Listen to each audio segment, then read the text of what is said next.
पुंडलीक वरदे हरिविठ्ठल श्री ज्ञानदेव तुकाराम गोपाल कृष्ण भगवान की जय। मौली ज्ञानेश्वर महाराज की जय। जगद्गुरु तुकाराम महाराज की जय। भावे गावे गीत, भावे गावे गीत, शुद्ध करून या चित्त। तुझ भावा आहे देव, तरी हा सुलभ उपाव। अनेकाचे कानी, गुणदोष मना न आनी। तुझ भावा आहे देव, तरी हा सुलभ उपाव। मस्तक ठेंगणा, करी संतांच्या चरणा। वेचिते वचन, जेणे राहे समाधान। तुका म्हणे फार, थोडा तरी परोपकार। तुझ भावा आहे देव, तरी हा सुलभ उपाव। प्रस्तुत कीर्तनरूपी सेवेसाठी निवडलेला अभंग जगद्गुरु श्री संत तुकाराम महाराज यांचा 6 चरणाचा आणि उपासनापर प्रकरणातील अभंग आहे। महाराज म्हणतात, भावे गावे गीत, शुद्ध करून या चित्त। भावे गावे गीत, शुद्ध करून या चित्त। अभंगाच्या पहिल्या चरणात गीत हा शब्द आलाय। तर गीत म्हणजे सिनेमातील गीत नव्हे, तर गीत म्हणजे मुखाने हरिनाम घेणे। गीत म्हणजे हरिनाम।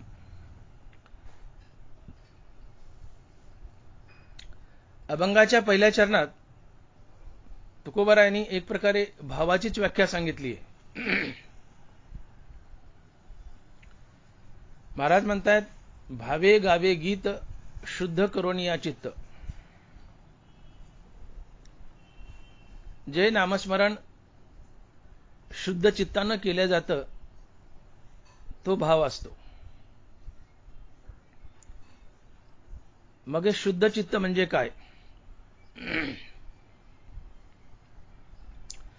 तर शुद्ध चित्ताची व्याख्या ज्ञानोबा ज्ञानेश्वरी सांगतात। माऊली लिहितायत, मोक्ष दिल ज्ञान, येत कीर नाही आन। परी ते थाऱ्या ऐसे मन शुद्ध व्हावे। विरक्ती वाचुनी कही, या ज्ञानासी तगनेची नाही। हे विचारून ठाई ठेविले देवे। या 2 ओव्यांपैकी ज्ञानोबा पहिल्या ओवीत बोलतायत की आत्मज्ञान फक्त शुद्ध मनात स्थिरावतं, आणि दुसऱ्या ओवीत बोलतायत की आत्मज्ञान फक्त विरक्त मनात स्थिरावतं। याचाच अर्थ असा होतो की शुद्ध मन म्हणजेच विरक्त मन। मन आणि चित्त हे एकच असतात। शुद्ध मन म्हणजे विरक्त मन, याचाच अर्थ शुद्ध चित्त म्हणजे विरक्त चित्त। शुद्ध चित्त म्हणजे विरक्त चित्त। आणि म्हणून जे नामस्मरण शुद्ध चित्ताने, अर्थात चित्तात विरक्ती धारण करून घेतल्या जातं, तो खरा भाव असतो, तो शुद्ध भाव असतो। आणि म्हणून श्री संत मुक्ताबाई म्हणतायत की शुद्ध ज्याचा भाव झाला, दुरी नाही देव त्याला। शुद्ध ज्याचा भाव झाला, दुरी नाही देव त्याला। तुमचा भाव जर शुद्ध असेल देवाबद्दलचा, तर देव तुम्हाला दूर नसतो, तात्काळ देव तुम्हाला प्राप्त होतो।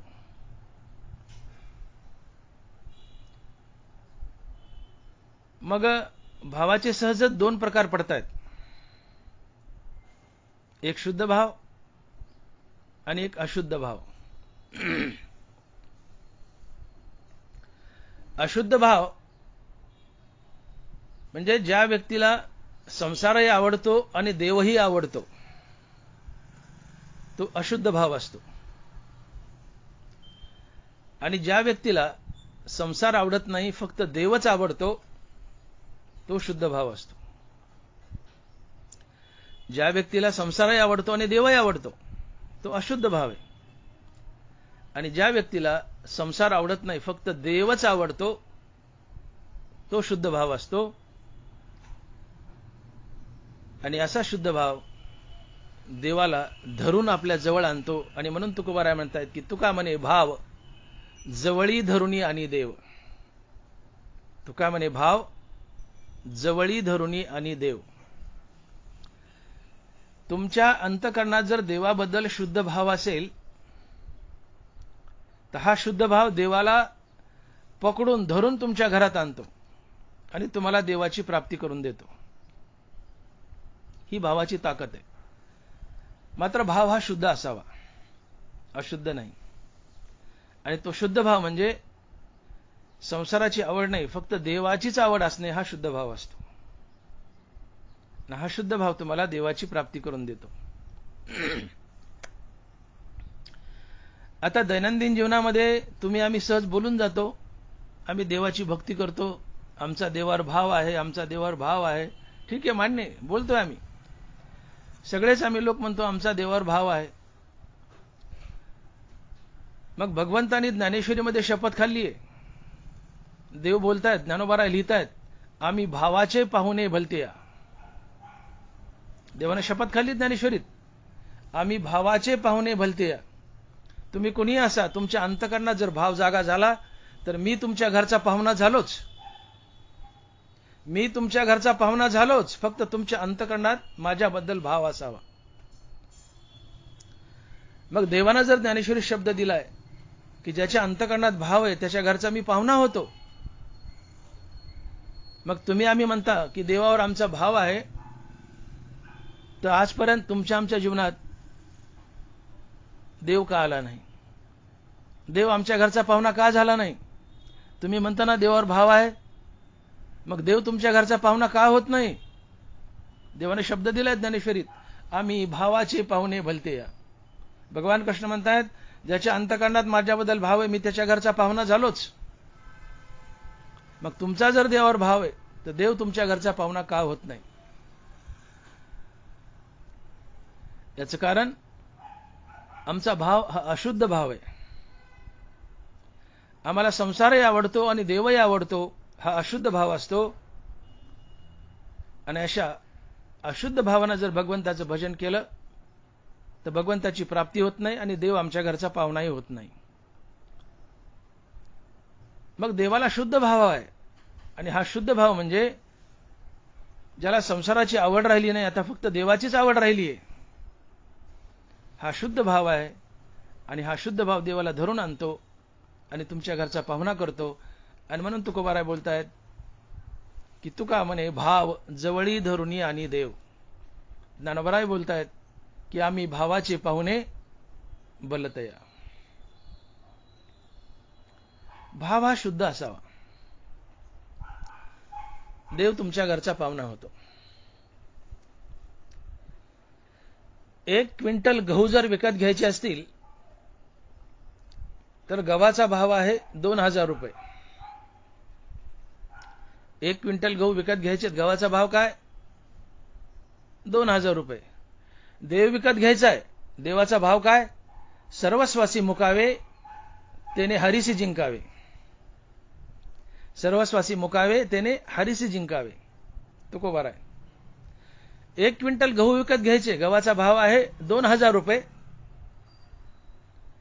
देव विकत घ्यायचा आहे, देवाचा भाव आहे सर्वस्वासी मुकावे तेने हरीसी जिंकावे.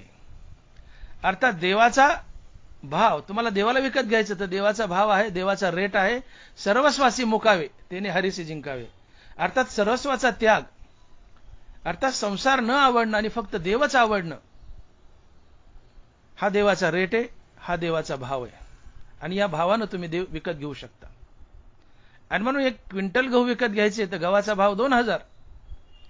देव विकत घ्यायचा, देवाचा भाव सर्वस्वासी मुकावे तेने हरीसी जिंकावे. अर्थात ज्यांनी संसारावरचं प्रेम काढले आणि देवाला दिलंय. आता ज्याला संसार आवडत नाही, ज्याला फक्त देवच आवडतो, हा शुद्ध भाव असतो. आणि या शुद्ध भावानं देव भेटतो. हा शुद्ध भाव देवाला पकडून आणतो आणि तुमच्या घरचा पाहुणा करतो. तुका म्हणे, भाव जवळी धरुणी आणि देव. शुद्ध ज्याचा भाव झाला दुरी नाही, देव त्याला. मुक्ताबाई. भाव या शब्दाचे दैनंदिन जीवनात आम्ही अनेक अर्थ घेतो आणि आहे ते भावाचे अनेक अर्थ आहेत. भाव म्हणजे आवड, भाव म्हणजे भक्ती, भाव म्हणजे प्रेम, भाव म्हणजे अटॅचमेंट, भाव म्हणजे जिव्हाळा. हे भावाचे अनेक अर्थ आहेत. ढोबळ मनानं आम्ही भाव या शब्दाचा अर्थ घेतो आवड. आवड ही अनेक पदार्थाची असते. तुम्हाला देवाची आवड आहे, पण त्यासोबत इतर पदार्थाचीही आवड आहे. तुम्हाला इतर पदार्थही आवडतात आणि देवही आवडतो. हा अशुद्ध भाव आहे. पण तुम्हाला इतर काही आवडत नाही, फक्त देवच आवडतो, हा शुद्ध भाव आहे. आणि म्हणून भाव म्हणजे आवड, श्रद्धा, भक्ती, प्रेम, जिव्हाळा, अटॅचमेंट, हे सगळे भावाचे पर्यायी शब्द आहेत. भाव म्हणजे श्रद्धा. आणि या श्रद्धेची व्याख्या लिहिताना नाथ महाराज भागवतात लिहितायत की श्रद्धा म्हणजे काय. भाव म्हणजे श्रद्धा, तर श्रद्धा म्हणजे काय. नाथ महाराज लिहितायत की माझी या नामाची अति आवडी, तया नाव श्रद्धा रोकडी. माझ्या नामाची अति आवडी, तया नाव श्रद्धा रोकडी. नाथ महाराज. भगवंताच्या नामाची अति आवड ही श्रद्धा असते. आवड आहे, पण अति आवड आहे. आणि म्हणून मी बोलून गेलो की आवडीमध्ये दोन प्रकार येतात. तुम्हाला इतर पदार्थही आवडतात आणि देवही आवडतो, हा अशुद्ध भाव आहे. फक्त देवच आवडणं हा शुद्ध भाव आहे. मग श्रद्धा काय सांगते. माझ्या नामाची अति आवडी, तया नाव श्रद्धा रोकडी. देवाच्या नावाची अति आवड असणं ही श्रद्धा असते. मग इथं या भक्ताला इतर काहीही आवडत नाही, काही आवडत नाही, फक्त देवच आवडतो. अति शब्द सुचवतो की फक्त देवाचीच आवड. आता काही नको देवा, फक्त तू पाहिजे. अति शब्द हे सुचवतो. अति शब्द सांगतो की मला आता इतर काही नको, देवा फक्त तू पाहिजे. आणि देवा फक्त तू पाहिजे हे वैराग्य असतं. आता देवा फक्त तू पाहिजे हे वैराग्य असतं. बाकी काही नको, देवा फक्त तू पाहिजे हे वैराग्य असते. आणि हे वैराग्य धारण करून, अर्थात शुद्ध चित्ताने जे नामस्मरण केलं जातं, तो देवावरील खरा भाव असतो. हे तुकोबाराय अभंगाच्या पहिल्या चरणात सांगतायत. आणि महाराज लिहितायत की भावे गावे गीत शुद्ध करोनिया चित्त. भावे गावे गीत शुद्ध करोनिया चित्त. तुम्हाला आता इतर काही आवडत नाही, फक्त देवच आवडतो. देवाच्या नावाची अति आवड, अर्थात तुम्हाला इतर काही आवडत नाही, फक्त देवच आवडतो, हे वैराग्य असतं.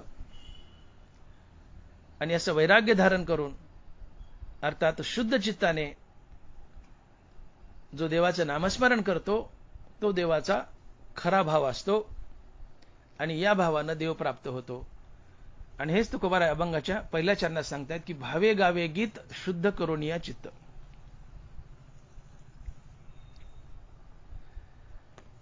परंतु आज तुम्ही जगावर नजर मारा, हा शुद्ध भाव किती लोकांच्या अंतःकरणात दिसून येतो.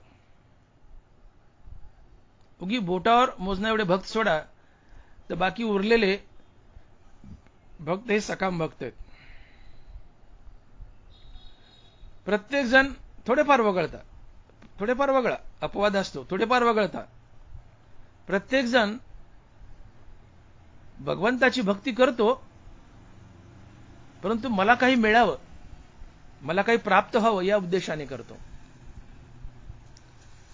आणि मला काही मिळावं, मग ते धन असो, सुख असो, मुलंबाळ असो, काही असो, मला काही मिळावं, मला धन मिळावं, या उद्देशानं जर देवाची भक्ती केली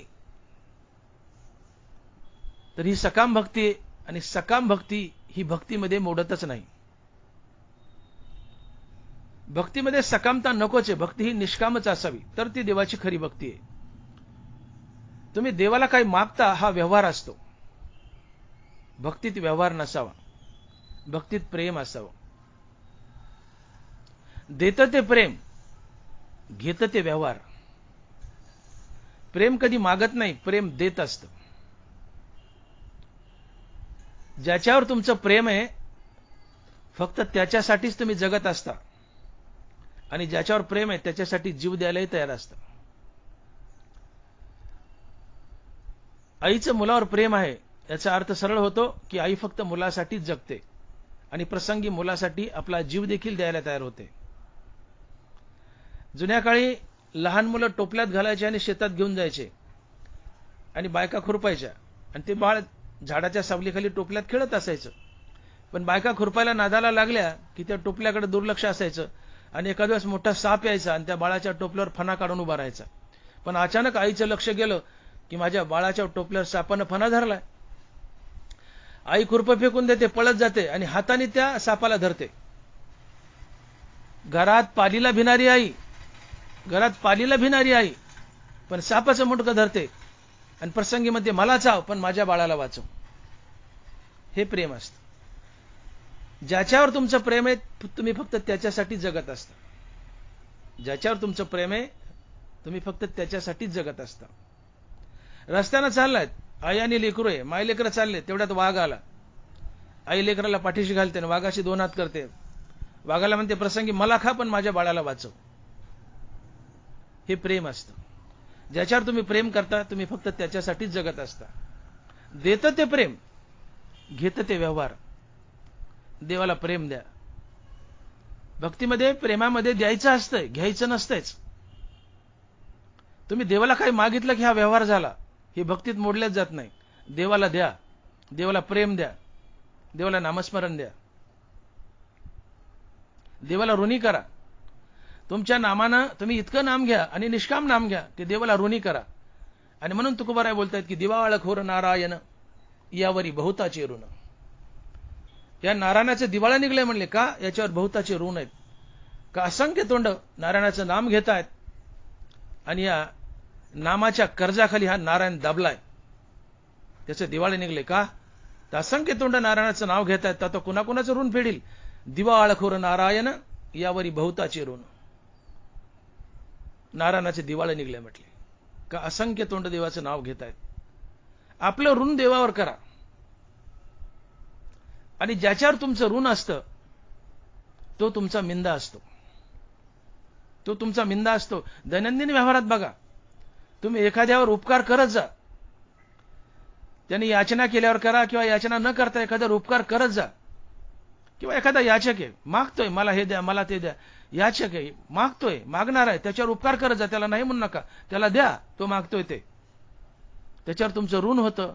आणि ज्याच्यावर तुमचं ऋण असतं ती व्यक्ती तुमची मिंदी असते.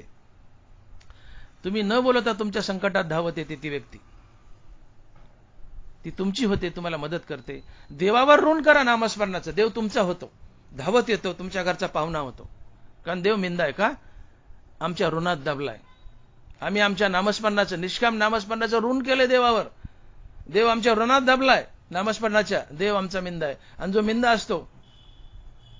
मिंदा असतो त्याला आपली चाकरी करावी लागते, दैनंदिन व्यवहारातही आणि परमार्थही. आणि म्हणून देव संताची चाकरी करतो. हो, देव संत निष्काम नामस्मरण करतात. हे संताचं देवावर झालेलं ऋण आहे आणि ते फेडण्यासाठी देव संताच्या संसारात येतो आणि राबतो आणि संताचा दास बनतो. देवावर आपलं ऋण करा, देवावर प्रेम करा, देवाला द्या, देवाकडून काही मागू नका.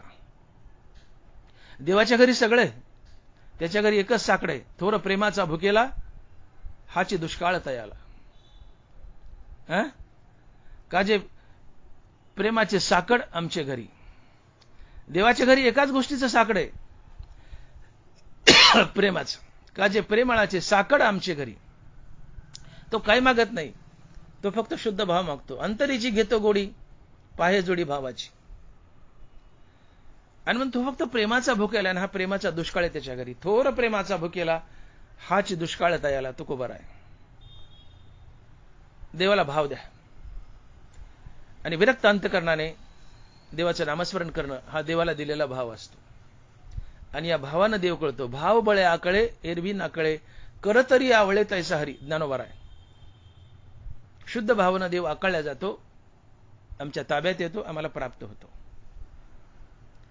पण सध्या व्यवहारामध्ये हा भाव राहिला नाही.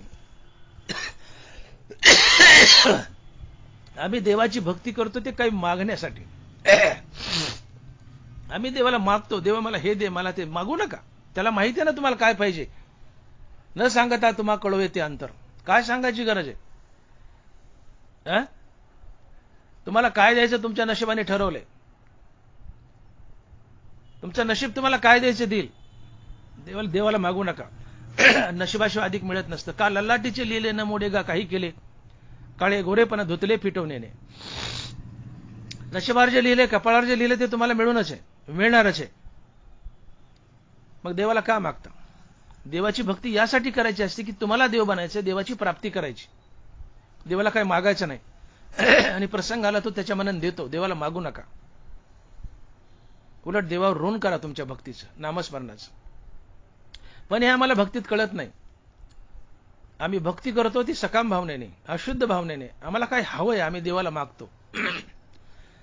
आणि ज्यावेळेस आम्ही देवाला काही मागतो त्यावेळेस हा अशुद्ध भाव असतो, की सकाम भक्ती असते. आणि या सकाम भक्तीला, अशुद्ध भावाला काही किंमत नसते. जसं शून्य आहे आणि त्याच्या मागे अंक नसेल तर त्या शून्याला काय किंमत आहे. 5-6 शून्य लिहिले पण मागे एकही आकडा नाही, ते शून्य काय कामाचे. पाठीमागे अंक असल्याशिवाय शून्याला किंमत नाही. तसं जीवनामध्ये शुद्ध भाव असल्याशिवाय त्या भक्तीला किंमत नाही. नाथ महाराज भागवतात बोलतायत की तुपाशिवाय जेवणाला काही महत्व नाहीये, ते व्रत आहे. वंध्याश्री सोबत मैथून करणं ते व्रत आहे. तसं भावाविना भजन करणं तेही व्रत आहे. नाथ महाराज लिहितायत, व्रथा घ्रते विन भोजन, व्रथा वंदेशे मैथुन, व्रता भावे विन भजन, सत्य जाण उद्धवा.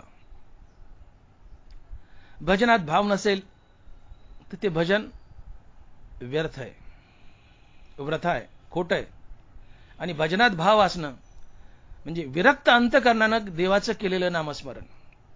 भजनात भाव असणे म्हणजे विरक्त अंतकरणानं देवाचं केलेलं नामस्मरण.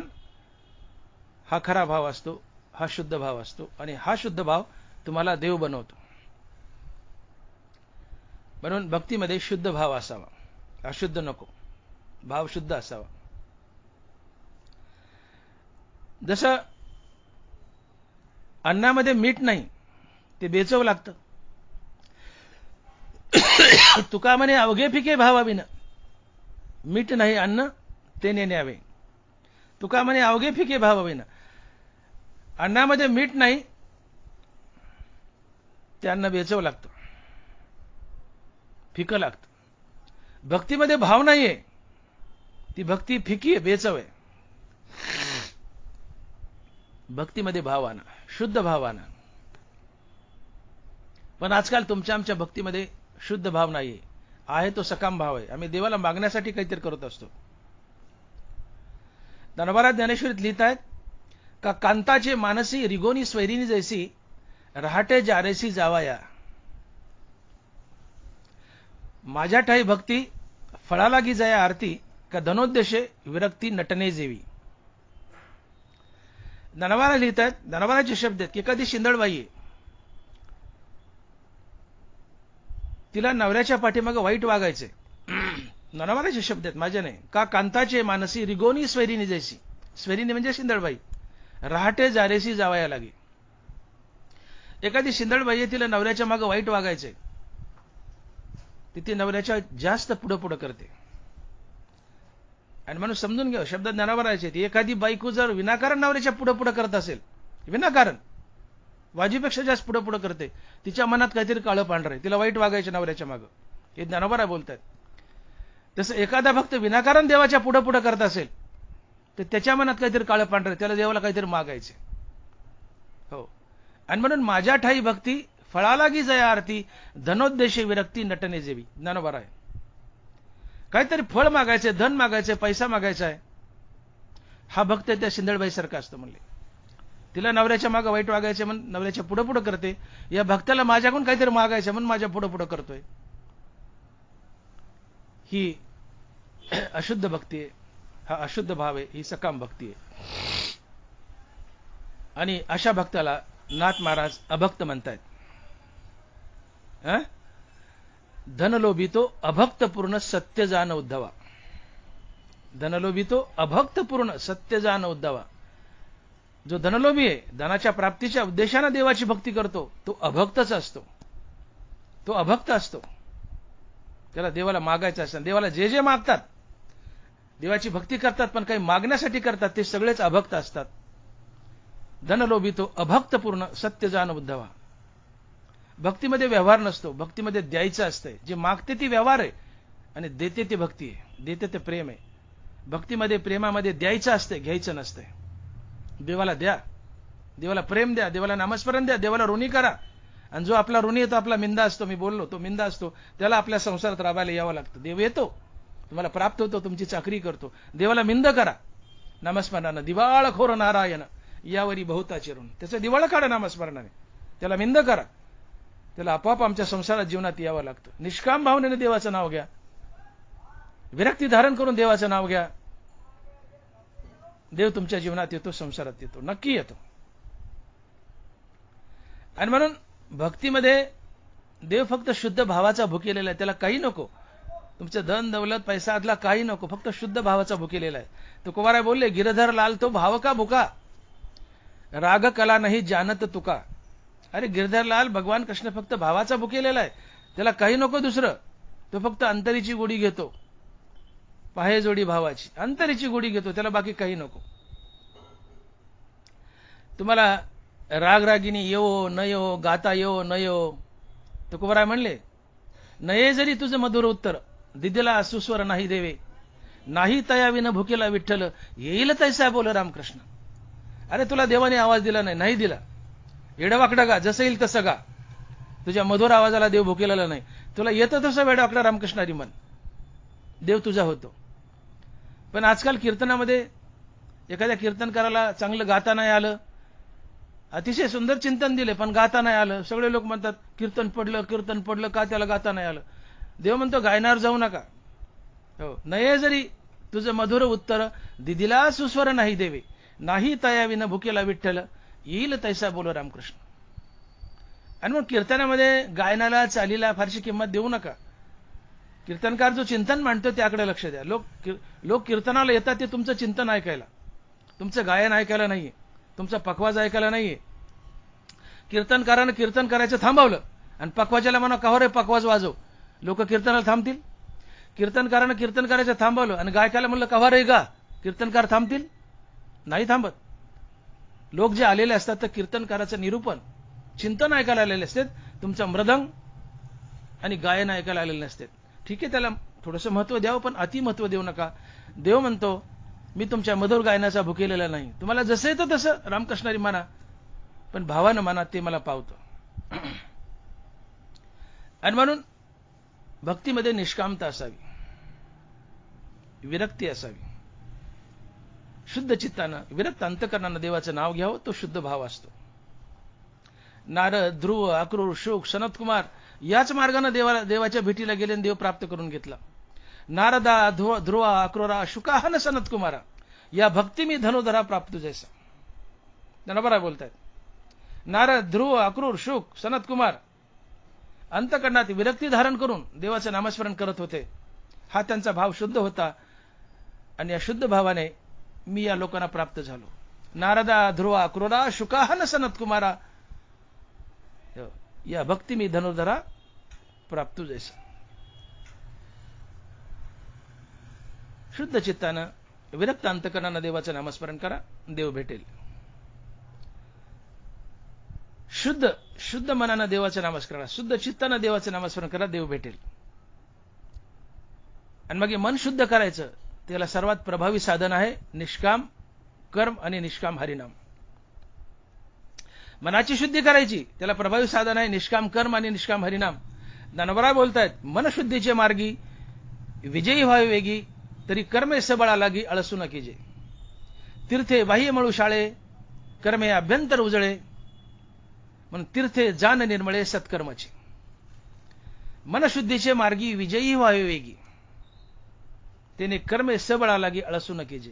मनाची शुद्धी करायची, निष्काम कर्म करा, मनाची शुद्धी होते. निष्काम हरिनाम घ्या, मनाची शुद्धी होते.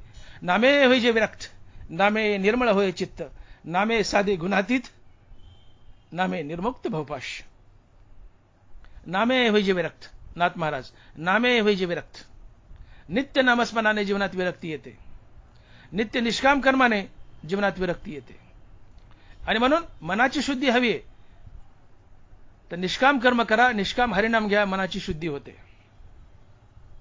आणि अशुद्ध मनानं, शुद्ध चित्तानं, अर्थात विरक्त अंतकरणानं देवाचे घेतलेले नाव हा देवाचा भाव असतो.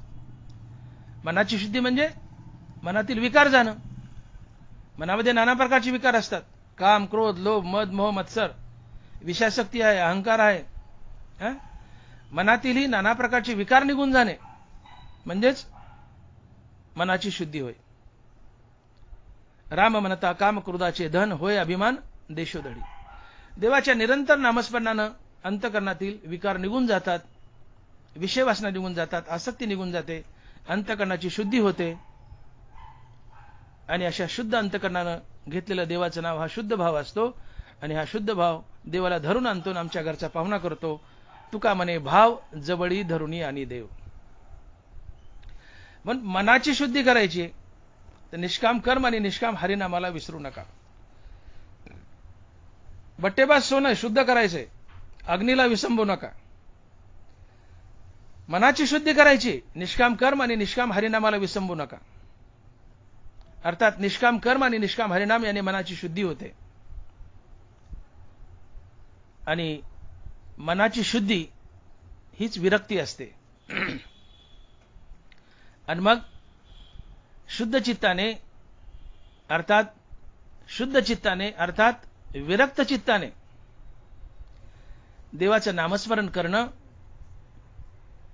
हा देवाचा खरा भाव असतो, हा देवावरील शुद्ध भाव असतो. आणि हा शुद्ध भाव आम्हाला देव बनवतो.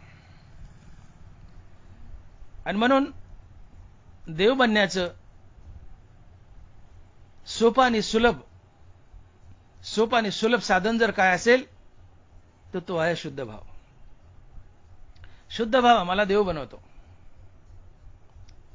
शुद्ध चित्ताने अर्थात विरक्ती धारण करून जे नामस्मरण केले तो देवावरील खरा भाव असतो, तो शुद्ध भाव असतो. हा शुद्ध भाव आम्हाला देव बनवतो. म्हणून शुद्ध भावच देव बनण्याचं एकमात्र सोपं आणि सुलभ साधन आहे.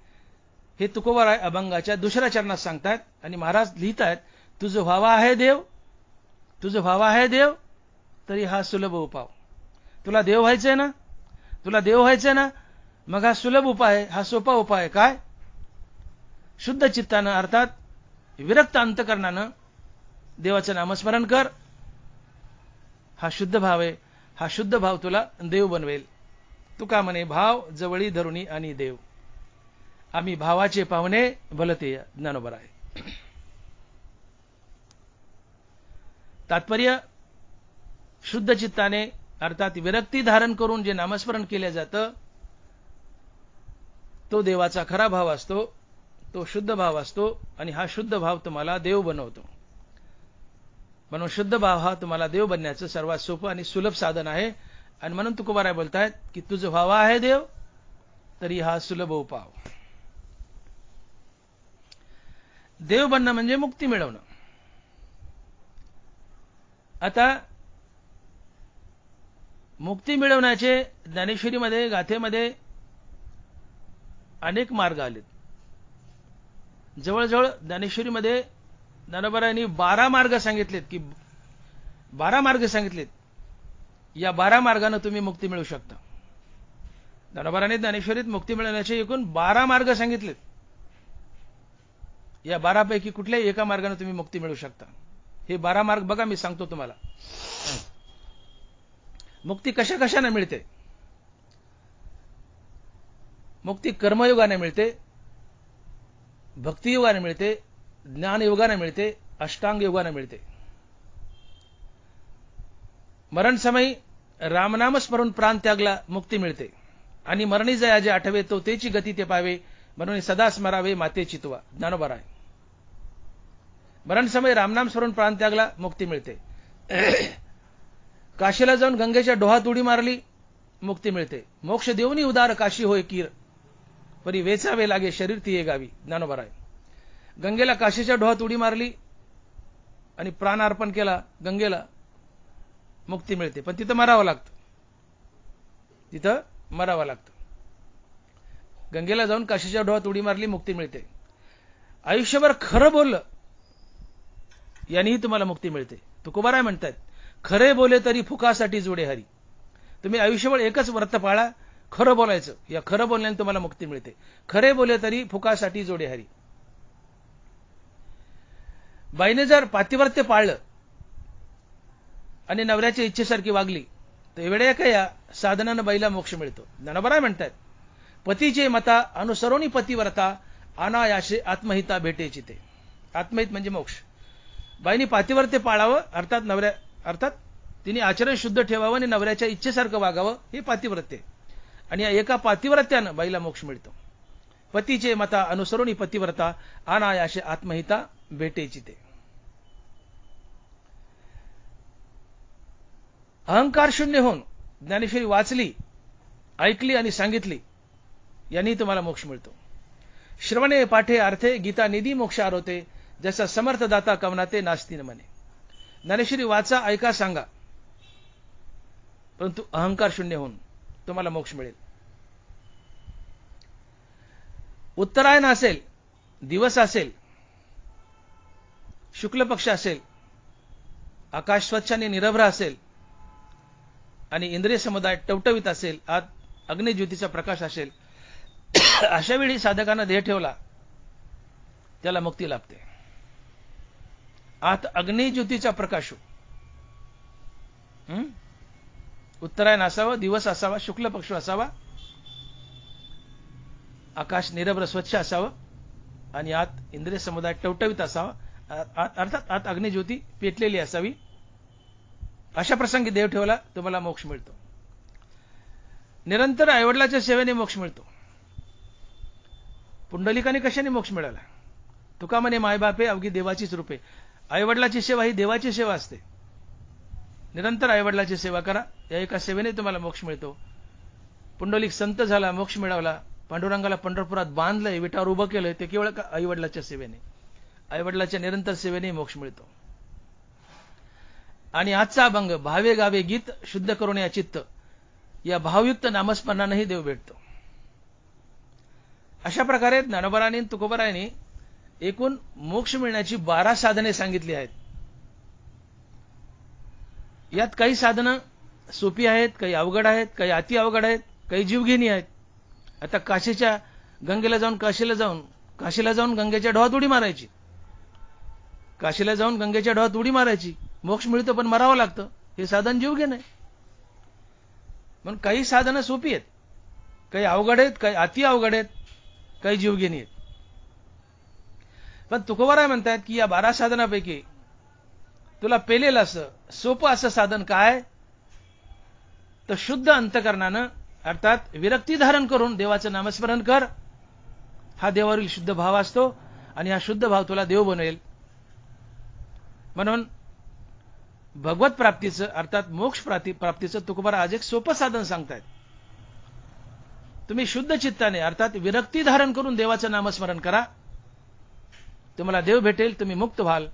आणि भक्तीचं सोपं आणि सुलभ साधन आहे. आणि म्हणून तुकोबाराय अभंगाच्या 2ऱ्या चरणात लिहितात की तुझं भाव आहे देव, तुझं भाव आहे देव, तरी हा सुलभ उपाव. तुला देव व्हायचंय ना, तुला देव व्हायचंय ना, खरं बोल, तुला देव व्हायचंय ना, मग मला हा सोपा उपाय काय कर? शुद्ध चित्ताने अर्थात चित्तामध्ये विरक्ती धारण करून देवाचं नामस्मरण कर, तू देव होशील. तुझ भावा आहे देव तरी हा सुलभ उपाव. आता प्रश्न असा पडतो की विरक्ती धारण करून देवाचं नामस्मरण करणं हे सगळ्यांना शक्य आहे का? विरक्ती म्हणजे सर्वस्वाचा त्याग. विषय तर त्यांचा झाला नारायण, नावडे धनजन माता पिता. ज्यांना धन जन माता पिता धन दौलत काही आवडत नाही, फक्त नारायणच आवडतो, याला वैराग्य म्हणतात. उठलेनी वैराग्य जेने हा तिन्ही वर्ग ऐसा सांडणे, वमनी असूनी आत्ताची गेले. कुत्र्यांनी उलटी करावून ते मटेरियल जेवढं तुच्छ वाटतं तितकं तुम्हाला धन दौलत तुच्छ वाटावी आणि फक्त देवच आवडावा, याला वैराग्य म्हणतात. सोनियाचे निखळ आणि मातीचे ढिकळ सरिसेची मानी. 1 किलो सोन्याचा गोळा 1 किलो मातीच्या ढेकळाच्या नजरेने पाहतो, त्याला मातीच्या ढेकळा इतकी किंमत देतो, हे वैराग्य असतं. सोनियाचे निखळ मातीचे ढिकळ सरिसेची मानी. अर्थात तुम्हाला काही न आवडणं, फक्त देव आवडणं, संसाराचा त्याग आणि फक्त देव आवडणं, याला वैराग्य म्हणतात. मग हे वैराग्य प्रत्येकाला आपल्या जीवनात आणणं सहज शक्य आहे का? तर हो, ज्ञानोबाराची साक्ष देतात, येऊ शकतं, फक्त नाम निरंतर हवंय. प्रत्येकाच्या जीवनात वैराग्य येऊ शकतं. वैराग्य अवघड बी आहे, वैराग्य सोपंही आहे. तुम्ही जर केलं, साधन केलं तर वैराग्य सोपंही आहे. अवघड आहे, सोपं आहे. सोपं काय? नित्य नाम हवंय. नित्य नामाने जीवनात विरक्ती येते. नामे होय जे विरक्त. नाथ महाराज, नामे होय जे विरक्त. नित्य नामाने जीवनात विरक्ती येते, वैराग्य येतं. हे जीवनात वैराग्य यावं यासाठी ज्ञानोबा ज्ञानेश्वरीत एक युक्ती सांगतायत अभ्यास योगाची. ज्ञानोबा म्हणतायत, जे जे का निमिक देखेल माझे सुख, ते तुले अरोचक विषयी घेईल. मग शरद कालू रिगे आणि सरिता ओटू लागे, तैसे चित्त काढेल वेगे प्रपंचोनी.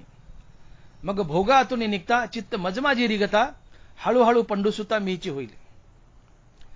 या 3-4 ओव्यातून ज्ञानोबारांनी संसार कसा जिंकावा आणि देवाची प्राप्ती कशी करून घ्यावी याची युक्ती सांगितली. याला अभ्यास योग म्हणतायत. ज्ञानोबा म्हणतायत, या मनाच्या सगळ्या सवयी वाईट आहेत, याची एकच सवय चांगली आहे की जी वस्तू याला पुन्हा पुन्हा दाखवावी हे तिकडे जायला चटावतं. याला रोज सिनेमा दाखवा हे सिनेमाला चटावतं. याला रोज तमाशा दाखवा हे तमाशाला चटावतं. मग याची अशीच जर सवय तर याला रोज हरिनाम दाखवा ना, हे हरिनामालाही चटावेल. यया मनाचे एकनिके जे देखील या गुढीच्या ठाया सोके, म्हणून अनुभव सुखची कौतुके दावीत जायचे. या मनाच्या सगळ्या सवयी वाईट आहे, त्याची एकच सवय चांगली की जी वस्तू याला पुन्हा पुन्हा दाखवावी ते तिकडे जायला चटावतं, तिकडे जायला सोकतं. मग चांगले ना म्हणले, याला रोज तमाशा दाखवायला तमाशाला चटवतंय, रोज सिनेमा दाखवायला सिनेमाला चटवतंय. आणि मग याला रोज हरिनाम दाखवा ना, हे हरिनामाला चटाव ना. याला रोज हरिनाम दाखवा, हे हरिनामालाही चटावेल, हरिनामालाही सोकेल. याला रोज हरिनाम दाखवा. म्हणून तुम्ही रोज मनाला हरिनाम घ्यायला हवा. थोडं थोडं हरिनाम वाढवत जा. आणि मन हरिनाम घेऊ लागलं की या मनाला कळतं की अरे हरिनामात बी गोडी आहे. कारण मनाचा स्वभाव झालाय की या विषया वाचून काही अनिक सर्वता रम्य नाही, हा स्वभावची पाही इंद्रियाचा. विषयाशिवाय इतर कशात गोडीच नाही, हा मनाचा समज झालाय. पण मन ज्यावेळेस रामनाम घेऊ लागतं आणि निरंतर रामनाम घेऊ लागतं, नामनाम वाढवा, मन हळूहळू रामनाम घेत राहतं आणि रामनाम वाढत वाढत जातं. मन निरंतर रामनाम घ्यायला येतं, तर मनाला कळतं की या रामनामातही गोडी आहे. आणि मग रामनामातही गोडी आहे हे कळाल्यावर मन त्या रामनामासाठी चटावतं, निरंतर रामनाम घेऊ लागतं. आणि रामनामात गोडी आहे हे कळाल्यावर त्याला विषयभोगाचा कंटाळा येतो. त्याला विषयभोगाचा कंटाळा येतो आणि विषयभोगाचा कंटाळा येणं हेच वैराग्य असते. आणि वैराग्याने देव भेटतो. ते हे विषय वैराग्य जे आत्मलाभाचे भाग्य याने ब्रह्मानंदा योग्य जीव होती. तुमचं मन रामनाम घेऊ लागले आणि त्याला कळालं की रामनामात बी गोडी आहे, तर ते रामनामाला चटावतं आणि त्याला विषय भोगाचा तिटकारा येतो. आणि विषयाचा तिटकारा येणं हे वैराग्य असतं. आणि या वैराग्याने देव भेटतो. आणि मग शरद ऋतू आल्यावर जशा नद्या आटू लागतात तसं हरिनामात गोडी आहे हे कळाल्यावर हे चित्त प्रपंचाला आटतं. आणि चित्त प्रपंचाला आटणं हेच वैराग्य असतं. आणि मग चित्त प्रपंचाला आटणं, विषयाचा तिटकारा येणं हे वैराग्य. आणि या वैराग्याने देव भेटतो. ते हे विषय वैराग्य जे आत्मलाभाचे भाग्य याने ब्रह्मानंदा योग्य जीव होती. आणि मग ज्ञानोबा पुढे बोलतात की मग भोगातून निघता चित्त मजमाजी रिगता, हळूहळू पंडुसुता मीच होईल. अशा प्रकारे विषयाचा तिटकारा आला, संसाराचा तिटकारा आला हे चित्त संसारातून विषयातून काढता पाय घेतं आणि पांडुरंगात प्रवेश करतं आणि हळूहळू एके दिवशी ते पांडुरंग स्वरूपच बनतं. आणि चित्त पांडुरंग स्वरूप बनणं म्हणजे मुक्ती असते. आणि म्हणून अभ्यास योगानं तुम्हाला मुक्ती प्राप्त होते, देवाची प्राप्ती होते. सुरुवातीला नामस्मरण करणं जड जाईल, पण नामस्मरण वाढवत जा. मनाला नामस्मरणाची गोडी लागेल. नामात एक गोडी आहे हे कळाल्यावर त्याला नामाचीच गोडी लागेल. विषयाचा तिटकारा येईल, संसाराचा तिटकारा येईल. आणि विषयाने संसाराचा तिटकारा येणं हे वैराग्य असतं. मग हे विरक्त मन हळूहळू पांडुरंगात प्रवेश करील आणि एके दिवशी पांडुरंगच बनेल. आणि म्हणून हरिनामानं संसाराचं धरणं तुटतं. ज्ञानदेव म्हणे नाम जपा हरीचे, ज्ञानदेव म्हणे हरिजप करणे तुटेल धरणे प्रपंचाचे. ज्ञानदेव म्हणे हरिजप करणे तुटेल धरणे प्रपंचाचे. नित्य हरिनामानं प्रपंचाचं धरणं तुटतं. ज्ञानदेव म्हणे हरिजप करणे तुटेल धरणे प्रपंचाचे. नित्य नाम घ्या, प्रपंचाचं धरणं तुटतं. आणि प्रपंचाचं धरणं तुटणं हेच वैराग्य असतं. प्रपंचाचं धरणं तुटणं हेच वैराग्य असतं. आणि म्हणून अभ्यास योगानं अर्थात नित्य नामस्मरणानं प्रपंचाचं धरणं तुटतं. तुम्ही प्रपंच टाकून देता, विषय टाकून देता, तुम्हाला देवच आवडतो आणि एके दिवशी तुम्ही देव बनता. हा अभ्यास योग आहे. आणि म्हणून अभ्यास योगानं अर्थात नित्य नामस्मरणानं तुमच्या जीवनात वैराग्य येतं आणि वैराग्य धारण करून तुम्ही देवाचं नामस्मरण करता. आणि वैराग्य धारण करून देवाचं नामस्मरण करणं हा शुद्ध भाव असतो. आणि या शुद्ध भावाने तुम्ही देव बनता, तुम्हाला मुक्ती लाभते. तुका म्हणे भाव जवळी अनुनी, तुका म्हणे भाव धरुणी आणि देव, तुका म्हणे भाव जवळी धरुणी आणि देव.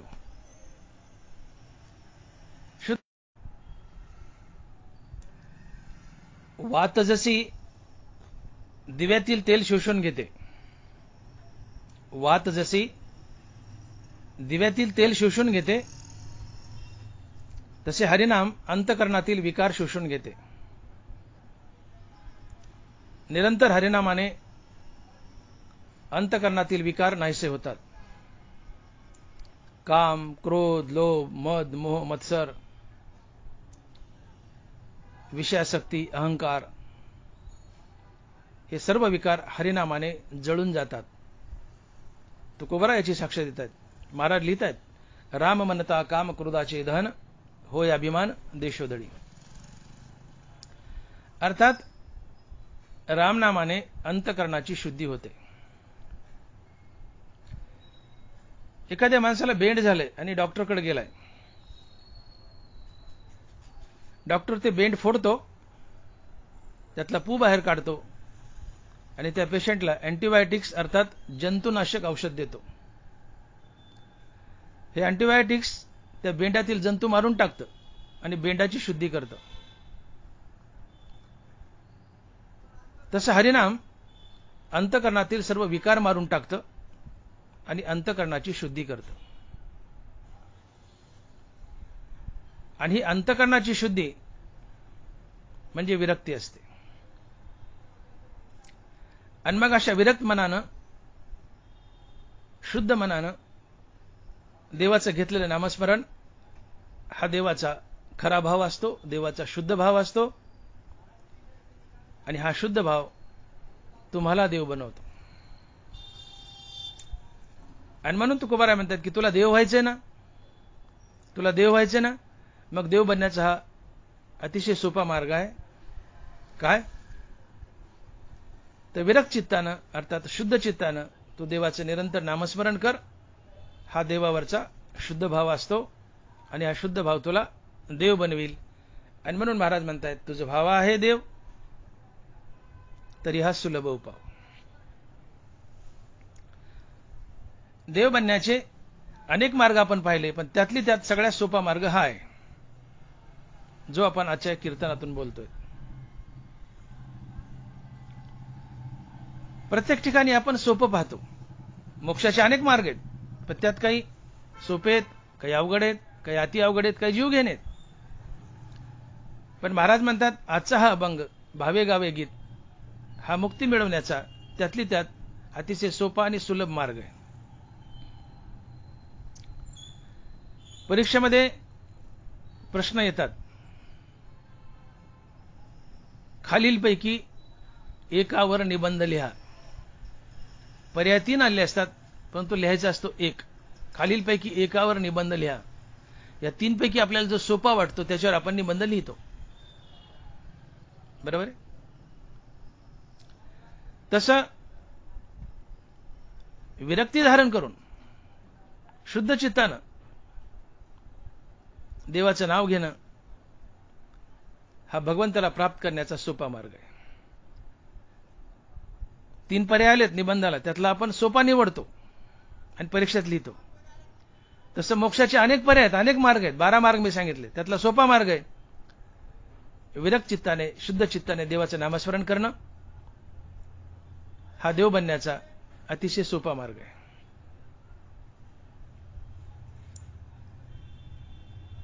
पेशंट डॉक्टरला म्हणतो, डॉक्टर साहेब माझं ऑपरेशन करू नका, मला गोळ्याने नीट करा. अर्थात बिमारी नीट करण्याचा मार्ग ऑपरेशनपेक्षा गोळ्या हा सुलभ मार्ग आहे. कुणाला ऑपरेशन म्हणलं भीती वाटते. पेशंट म्हणतो मला ऑपरेशन नको, डॉक्टर साहेब मला गोळ्याने नीट करा. ऑपरेशन हा अवघड मार्ग आहे, गोळ्यानं बिमारी नीट करणं हा सोपा मार्ग आहे. तसं शुद्ध भावानं घेतलेलं नामस्मरण हा देव बनण्याचा सोपा मार्ग आहे. आमचा एक मित्र होता, जाड होता, पोट फार मोठं होतं आणि पलंगावर पडल्या पडल्या मला नेहमी म्हणायचा, डॉक्टर मोठे मला पडल्या पडल्या माझं पोट बारीक करता येईल असं काही मार्ग सांगाव. मी त्याला म्हणलं प्राणायाम कर. प्राणायाम पडल्या पडल्या करता येतो. काय त्यात म्हणलं, टांगड्या वर करायच्या खाली करायच्या, टांगड्या वर करायच्या खाली करायच्या, पोट हलवायचं, हा पडल्या पडल्या करायचा व्यायाम. तू प्राणायाम कर. त्याला पटलं, त्यांनी प्राणायाम केला, पोट थोडं कमी झालं. पळणं धावणं त्याला अवघड वाटायचं. पोट तर कमी करायचं, पण पळणं धावणं नको वाटत होतं, चालणं नको वाटत होतं. मग पडल्या पडल्या पोट कमी हवं. सोपा मार्ग काय? योगासनं, प्राणायाम. देव प्राप्त करायचा आहे, इतर साधनं अवघड आहेत, पण सोपा मार्ग काय? शुद्ध चित्ताने, अर्थात चित्तात विरक्ती धारण करून देवाचं नामस्मरण करणे हा शुद्ध भाव आहे. आणि या शुद्ध भावाने तुम्हाला मोक्ष मिळतो, तुम्ही देव बनता. आणि म्हणून अंतःकरणामध्ये विरक्ती धारण करा आणि अंतःकरणामध्ये विरक्ती धारण करून अर्थात शुद्ध चित्ताने तुम्ही देवाचं नामस्मरण करा. हा देवावरील खरा भाव असतो, हा शुद्ध भाव असतो आणि हा शुद्ध भाव तुम्हाला देव बनवतो, मुक्त करतो. तुका म्हणे भाव जवळी धरुणी आणि देव. या भावयुक्त नामस्मरणाने तुम्ही देव बनता. परंतु या भावयुक्त नामस्मरणाला अजून 4 गोष्टीची सहायता द्या, म्हणजे तुम्ही लवकर देव बनाल, असं तुकोबराय या अभंगात सूचित करतायत. आणि या 4 गोष्टी म्हणजे त्यातली पहिली गोष्ट आहे की अनेकाचे कानी गुणदोष मना ना आणि. अर्थात तू तुझ्या कानानं कुणाची निंदा ऐकू नको, तोंडानं निंदा करू नको. एवढंच काय, तुझ्या मनात सुद्धा कल्पना आणू नको की कुणाचे गुणदोष पाहावेत.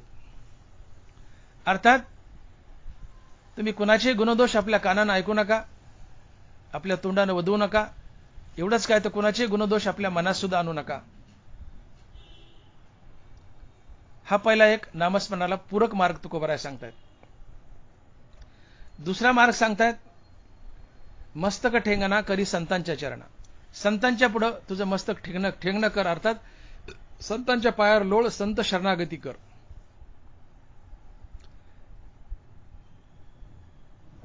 तिसरा मार्ग सांगतायत, विचिते वचन जेणे राहे समाधान. सत्य बोल, प्रेमळ बोल, गोड बोल, की ज्या बोलण्यामुळे तुझं आणि समोरच्याचं समाधान राहील. आणि 5वा पूरक मार्ग सांगतायत की तुका म्हणे फार थोडा तरी परोपकार. राहिलं जास्त पण थोडा तरी परोपकार कर. या 4 गोष्टी नामस्मरणाला सहाय्यक असतात, पूरक असतात. या 4 गोष्टी विना नामस्मरण हे सदोष असते. आणि नामस्मरण सदोष नसावं, ते निर्दोष असावं, यासाठी नामस्मरणाला या 4 गोष्टीची मदत द्या, सहायता द्या. तुम्हाला मोक्ष लवकर मिळेल, तुम्ही लवकर देव बनाल. जसा राजा सैन्याच्या मदतीने युद्ध जिंकतो, राजा सैन्याच्या मदतीने युद्ध जिंकतो, तसं हरिनाम या 4 गोष्टीच्या सहाय्याने जन्म मरणाचं युद्ध जिंकतं आणि तुम्हाला देव बनवतं. हरिनाम तर घ्या, पण या हरिनामाला या 4 गोष्टीची पुष्टी द्या, सहायता द्या, तुम्ही लवकर देव बनाल. ते नामस्मरण निर्दोष घडेल, कारण या 4 गोष्टीशिवाय नामस्मरण हे सदोष असते. आणि म्हणून चित्त शुद्ध करून देवाचं नामस्मरण तर घ्या, तुम्ही देव बनाल. परंतु याला तुकोबाराय म्हणतात की एक पहिली पूरक गोष्ट द्या, या 4 पैकी पहिली पूरक गोष्ट द्या की ज्यामुळे तुमचं नामस्मरण निर्दोष असेल आणि तुम्ही लवकर देव बनाल. तर ही पहिली पूरक गोष्ट आहे, तुम्ही आपल्या कानानं कुणाचेही गुणदोष ऐकू नका आणि आपल्या तोंडानं कुणाचे गुणदोष वदवू नका. एवढंच काय, तर कुणाचे गुणदोष आपल्या मनात सुद्धा आणू नका. हे अभंगाच्या 3ऱ्या चरणात. आणि महाराज म्हणतात, अनेकाचे कानी गुणदोष मना ना आणि, अनेकाचे कानी गुणदोष मना ना आणि. तुम्ही कुणाचेही गुणदोष कानाने ऐकू नका, आपल्या तोंडानं वदवू नका. एवढंच काय, आपल्या चित्तामध्ये सुद्धा आणू नका. गुण म्हणजे स्तुती आणि दोष म्हणजे निंदा.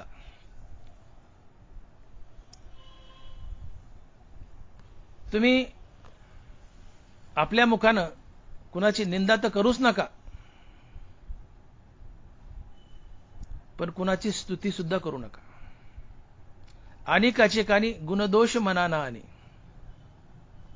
कानानं गुणदोष ऐकू नका, तोंडानं वदवू नका, मनात सुद्धा कुणाचे गुणदोष आणू नका.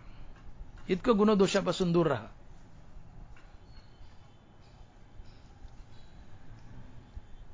तुम्ही कुणाची निंदा केली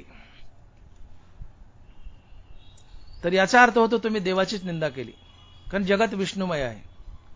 विष्णुमय जग, वैष्णवांचा धर्म, भेदाभेद भ्राम अमंगळ. तुम्ही एखाद्याला शिव्या दिल्या, तुम्ही देवाला शिव्या दिल्या. एखाद्याला हाणलं, देवालाच हाणलं. एखाद्याला मारलं, देवाला मारलं. एखाद्याला फसवलं, देवाला फसवलं. एखाद्याचे पैसे लुबाडले, देवाला लुबाडलं. तात्पर्य तुम्ही कुणाचं वाईट केलं तर याचा अर्थ होतो तुम्ही देवाचं वाईट केलं. आणि मग देवाचं वाईट केलं तर देव तुम्हाला सहाय्यक कसा ठरेल? देव तुम्हाला कसा प्राप्त होईल? देव तुम्हाला दुरावेल. म्हणून जगत विष्णुमय आहे हे समस्त ही श्री वासुदेवो, ऐसा प्रतिती रसाचा ओतला भावो, म्हणून भक्ता माझी रावो आणि ज्ञानी आहे तोची. हे जगत वासुदेव कृष्ण स्वरूप आहे. धरिली सोंगे येणे अवघी पांडुरंगे, का बीजेची झाले तरो अथवा भांगाराचे अलंकारू, तैसा मज एकाचा विस्तारू ते हे जग. आदी ब्रह्मा करुणी शेवटी मशक धरुणी, माझी समस्त जाणुनी स्वरूप माझे. ज्ञानोबा आहे. तात्पर्य जगातील प्रत्येक वस्तू किड्यामुंगी, ब्रह्मदेवापासून तर किड्यामुंगीपर्यंत प्रत्येक वस्तू हा देव आहे, हा पांडुरंग आहे. आणि मग तुम्ही कुणाचीही निंदा केली तर पांडुरंगाचीच निंदा केली. कुणाचं वाईट केलं तर पांडुरंगाचंच वाईट केलं. म्हणून आपल्या मुखानं कुणाची निंदा करू नका. पहिली गोष्ट, जगत विष्णुमय आहे. कुणाची निंदा केली तर भगवान विष्णूची, देवाचीच निंदा केली, तुम्हाला दोष लागतो, देव दुरावतो. शिवाय निंदा केल्यानं तुम्ही ज्याची निंदा केली त्याचं खरडून पाप तुमच्याकडे येतं. का येती निंदकापाशी अशेषही पापे, आशा जैशी दुःखाते व्याली निंदा दुरिते. ज्ञानोबा आहे. आशा दुःखाला जन्म देते, निंदा पापाला जन्म देते. का येती निंदकापाशी अशेषही पापे. तुम्ही कुणाची निंदा केली की त्याचं खरडून पाप तुमच्याकडे येतं. तुम्ही भले तोंडाने देवाचं नाव घेतायत पण कुणाची निंदा करतायत, तर ज्याची निंदा केली त्याचं पाप तुमच्याकडे आलं, तुम्ही पापाचे भागीदार झाले आणि पापी माणसाला मोक्ष मिळत नाही. जैसा पापी यांच्या ठाई मोक्षू न वसे. तुम्ही देवाचं नाव घेतायत, भले शुद्ध भावाने घेतायत, विरक्त भावाने घेतायत, पण त्या जोडीला कोणाची तरी निंदा करतायत, तर ज्याची निंदा केली त्याचं पाप खरडून तुमच्याकडे येतं आणि तुम्ही पापाचे भागीदार बनता आणि तुम्हाला मोक्ष दुरावतो. कारण पापी माणसाजवळ मोक्ष चुकून येत नाही. पापियाच्या ठाई मोक्ष नवसे.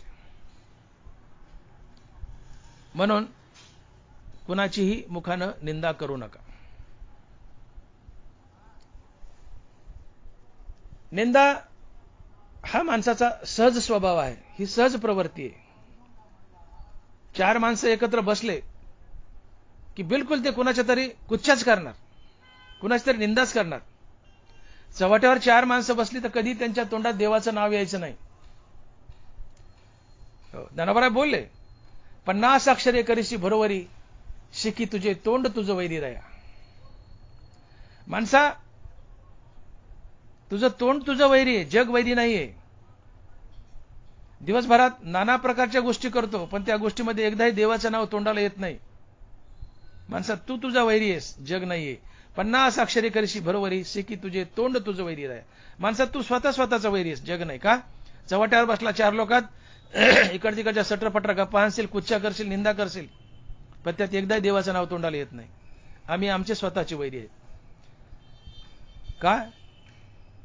तर गप्पामध्ये एकदाही देवाचं नाव तोंडाला येत नाही आणि शिवाय त्या गप्पामध्ये आम्ही सारखी दुसऱ्याची निंदाच करत असतो.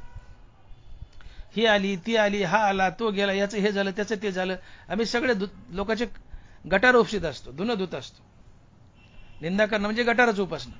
आणि ज्याची तुम्ही निंदा करता त्याचं खरडून पाप तुमच्याकडे येतं आणि पापी माणसाला मोक्ष दुरावतो. जसा पापी यांच्या ठाई मोक्ष न वसे.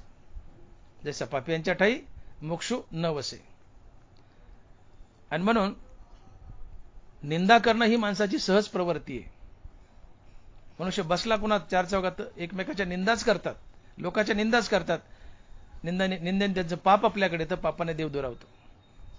आणि म्हणून भले तुम्ही देवाचं नाव घेतायत, विरक्त भावनेने घेतायत, पण सोबत कोणाची तरी निंदा करतायत, हे नामस्मरण सदोष असते.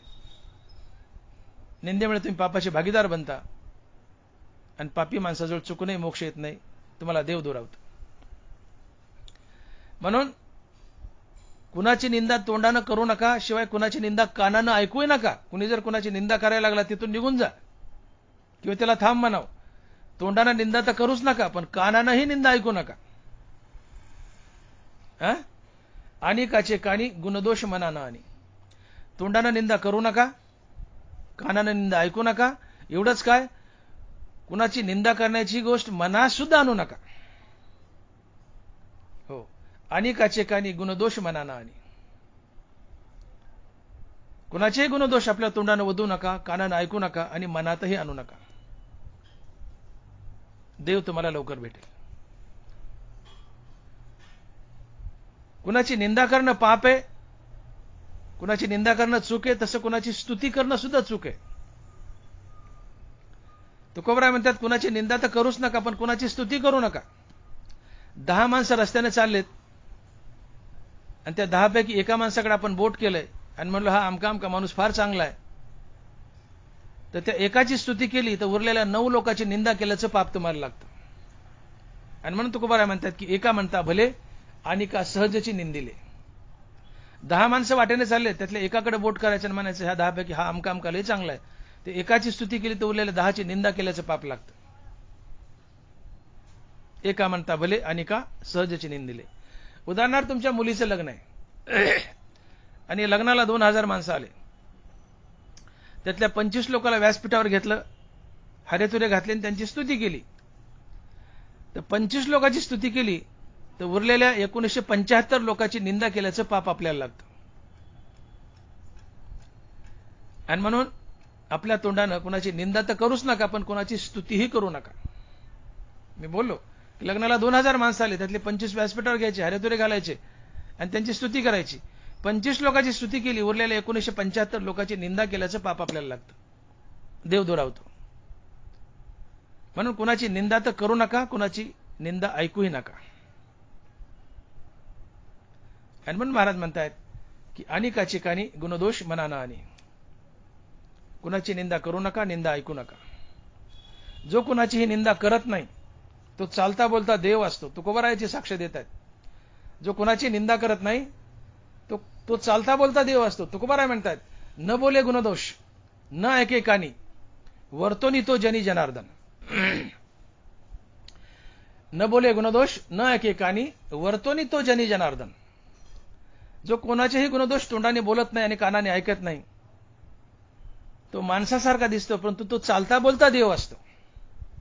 वर्तोनी तो जनी जनार्दन. अर्थात जो कोणाची निंदा करत नाही आणि निंदा ऐकत नाही तो चालता बोलता देव असतो. जो कोणाचे गुणदोष पाहत नाही आणि गुणदोष ऐकत नाही तो चालता बोलता देव असतो. आणि म्हणून तुकोबाराय म्हणतात की कसा आहे गुणदोष पाशी अनेकाचे मज काय त्याचे उणे आहे. अरे तुझ्यात काय गुणदोष कमी आहेत म्हणून लोकांचे तू पाहत बसलाय, निवडीत बसलाय. तुझ्या हातले घाल ना. कसा आहे गुणदोष पाशी अनेकाचे, तुझं काय त्याचे उणे आहे. आपल्यातही गुणदोष असतात, आपल्या चुका असतात, त्या दुरुस्त कराव्यात. लोकांचे गुणदोष पाहत बसू नका. अर्थात कुणाची स्तुती करू नका, कुणाची निंदा करू नका, कुणाची निंदा स्तुती कानाने ऐकू नका, कुणाची निंदा स्तुती मनातही आणू नका. या निंदेने तुम्हाला पाप लागतं, पापाने देव दुरावतो. तुमचं नामस्मरण सदोष घडतं. तुम्ही नामस्मरण करताय पण जोडीला लोकांची निंदा करतायत, हे नामस्मरण सदोष असतं, देव दुरावतो. आणि म्हणून तुकोबाराय म्हणतायत की अनेकाचे कानी गुणदोष मनाना आणि. अनेकाचे कानी गुणदोष मनाना आणि. अर्थात तुम्ही विरक्त चित्तानं अर्थात शुद्ध चित्तानं देवाचं नामस्मरण करा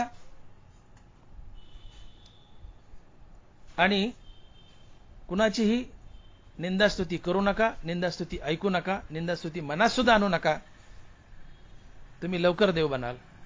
अर्थात तुमच्या नामस्मरणाला हा जो पहिला पूरक पॉइंट आहे की अनेकाचे कानी गुणदोष मनाना आणि. कुणाचे गुणदोष मनात आणू नका, कानानं ऐकू नका, वाणीने वधू नका आणि नामस्मरण घ्या. त्या नामस्मरणाला पहिली पूरक जी गोष्ट लाभली आहे ती तुम्ही कुणाचे गुणदोष पाहू नका. अर्थात कुणाचे गुणदोष बोलून दाखवू नका, कानाने ऐकू नका, मनातही आणू नका. तुमचं नामस्मरण निर्दोष घडेल, तुम्ही लवकर देव बनाल. अर्थात देवाचं नाव घ्या आणि कुणाचे गुणदोष पाहू नका, ऐकू नका, तुम्ही लवकर देव बनाल. ही पहिली पूरक गोष्ट तुकोबाराय नामस्मरणासाठी पहिली पूरक गोष्ट सांगतायत. आता तुकोबाराय दुसरी पूरक गोष्ट सांगतायत की नामस्मरण तर घे, शुद्ध भावाने नामस्मरण तर घे, पण त्याला दुसरी पूरक गोष्ट सांगतायत की ज्यामुळे तुझं नामस्मरण निर्दोष होईल. नामस्मरण घे, पण दुसरी पूरक गोष्ट मस्तक ठेंगणा करी संतांच्या चरण. तू शुद्ध चित्तानं विरक्त चित्तानं देवाचं नामस्मरण घे, पण त्याच्या जोडीला एक पूरक गोष्ट दे आणि ती म्हणजे मस्तक ठेंगणा करी संतांच्या चरणा. अर्थात तू संत शरणागती कर, संतांच्या पायावर लोळ. तू संत शरणागती कर. का तर संत हे आत्मज्ञानी असतात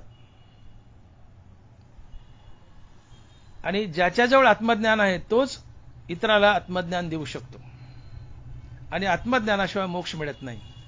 ज्ञाने विन मोक्ष नाही हा सिद्धांत वेद बोले हात उभारुनी. नामदेव महाराज. ते ज्ञान पैगा बरवे जरी मनी हाती आणावे तरी संता या भजावे सर्वस्वेसी. ज्ञानोबा आहे. तुम्हाला मोक्ष हवाय, देव हवाय, तर तुम्हाला आत्मज्ञान व्हावं लागतं आणि आत्मज्ञान फक्त संतापाशी असते. आणि म्हणून संत शरणागती कर, संताच्या पायावर मस्तक ठेव. मस्तक ठेंगणा करी संताच्या चरणा. संताच्या पायावर मस्तक ठेव, संत शरणागती कर. त्यांची तुझ्यावर कृपा होईल, ते तुला आत्मज्ञान देतील आणि देव बनवतील. जो पीएचडी आहे तोच इतरांना पीएचडी देऊ शकतो. जो आत्मज्ञानी आहे तोच इतरांना आत्मज्ञान देऊ शकतो. जगात फक्त संत आत्मज्ञानी आहेत आणि संतच तुम्हाला आत्मज्ञान देऊ शकतात, इतर दुसरं कोणी नाही. आणि म्हणून तुम्हाला मुक्ती हवी आहे तर ते आत्मज्ञान संताकडून घ्यावंच लागतं. आत्मज्ञानाशिवाय देव भेटत नाही. आणि मग आत्मज्ञानाशिवाय देव भेटत नाही. आत्मज्ञान संतापाशी आहे, फक्त संतच आत्मज्ञान देऊ शकतात. तो तुम्हाला पर्यायच उरत नाही, संतांची शरणागती करावीच लागते. आणि म्हणून महाराज म्हणतायत की मस्तक ठेंगणा करी संतांच्या चरणा. संत शरणागती करा, ते तुम्हाला आत्मज्ञान देतील. कारण आत्मज्ञान फक्त संतापाशी असते. संत हे गुरु असतात. संत हा श्री गुरु असतो. मंत्र तंत्र उपदेशिते घरोघरी गुरु आहेत आहे ते, परी शिष्य ते मिळवी सद्वस्तु ते श्रीकृष्ण त्या ते श्री गुरु मानी. घरात जगात तुम्हाला ज्ञान देणारे, संसारिक ज्ञान देणारे ऊत आलाय म्हणले. मंत्र तंत्र उपदेशिते घरोघरी गुरु आहेत आहे ते. ऊत आलाय म्हणले, तुम्हाला साधं ज्ञान देणारे, प्रपंचिक ज्ञान देणारे. पण आत्मज्ञान देणारा संतच असतो. शिष्याते मिळवी सद्वस्तु ते श्रीकृष्ण त्या ते श्री गुरुमानी. व्यावहारिक ज्ञान, संसारिक ज्ञान देतात ते गुरु असतात, आणि आत्मज्ञान देतात ते श्री गुरु असतात. प्रपंचिक ज्ञान देतात, व्यावहारिक ज्ञान देतात, शालेय ज्ञान देतात ते गुरु असतात, परंतु आत्मज्ञान देतात ते श्री गुरु असतात. आणि म्हणून संत हा श्री गुरु असतो. श्री गुरुचा एक हात देवाच्या हातात असतो आणि दुसरा हात शिष्याच्या हातात असतो. श्री गुरु हा देव आणि भक्त यांना जोडणारा एक सांधा असतो. श्री गुरु देवाच्या दरबारात आपली वकिली करतो आणि देवाला सांगतो, पटवतो की देवा हा माझा शिष्य आहे, हा देव बनण्यास योग्य आहे. देव संताचं ऐकतो आणि देव तुम्हाला देव बनवतो. आणि म्हणून संत शरणागती करा. संत आत्मज्ञानी असतात. फक्त संतच आत्मज्ञान देऊ शकतात आणि आत्मज्ञानाशिवाय मोक्ष मिळत नाही. आणि मग हे आत्मज्ञान संताकडूनच घ्यावं लागतं. आणि म्हणून संत शरणागती करायची, संत सेवा करायची, त्यांच्या चरणावर लोळायचं, त्यांच्या चरणावर मस्तक ठेंगणं करायचं. अर्थात मुखाना देवाचं नामस्मरण तर घेच, परंतु या नामस्मरणाला पूरक गोष्ट काय, तर तू संत शरणागती कर. ही दुसरी पूरक गोष्ट तुकोबराय अभंगाच्या 4थ्या चरणात सांगतात. आता तुकोबराय तिसरी पूरक गोष्ट सांगतात हरिनामाला. महाराज म्हणतायत, तू विरक्त चित्ताने, शुद्ध चित्ताने देवाचं नाव तर घे. हा देवाचा खरा भाव आहे. विरक्त चित्ताने, शुद्ध चित्ताने देवाचं नाव तर घे. पण त्याच्या जोडीला एक गोष्ट कर. काय?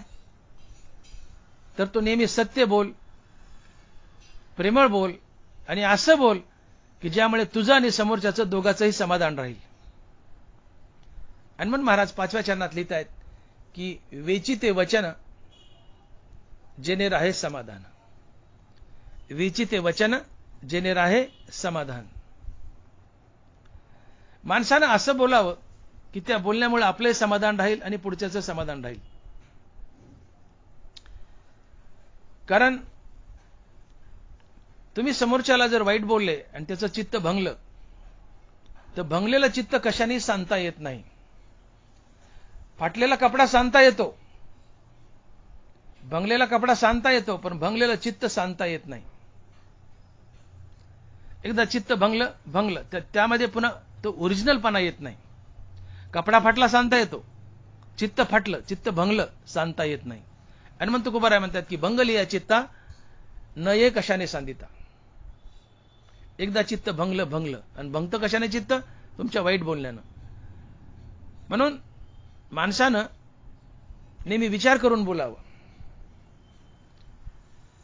माणसं बोलून त्यावर विचार करतात, विचार करून बोलणारा एखादाच असतो. बोलून जातात भस्कन आणि मग त्यावर विचार करत बसतात. ज्याला बोललेत वाईट तोही दुःखी होतो आणि तुम्ही दुःखी होता. त्याला 8 दिवस करमत नाही, तुम्हाला 2 दिवस करमत नाही. तुम्ही कपाळाला हात लावता, का बोललो यार, का बोललो यार, का बोललो यार. ज्याला वाईट बोलले तो दुःखी झाला, 8 दिवस दुःखी झाला. पण तुम्ही वाईट बोललेत, तुम्ही दुःखी होता, तुम्हाला पश्चाताप होतो, कपाळाला हात लावता, का बोललो यार, का बोललो यार. म्हणून कुणाला दुखवू नका.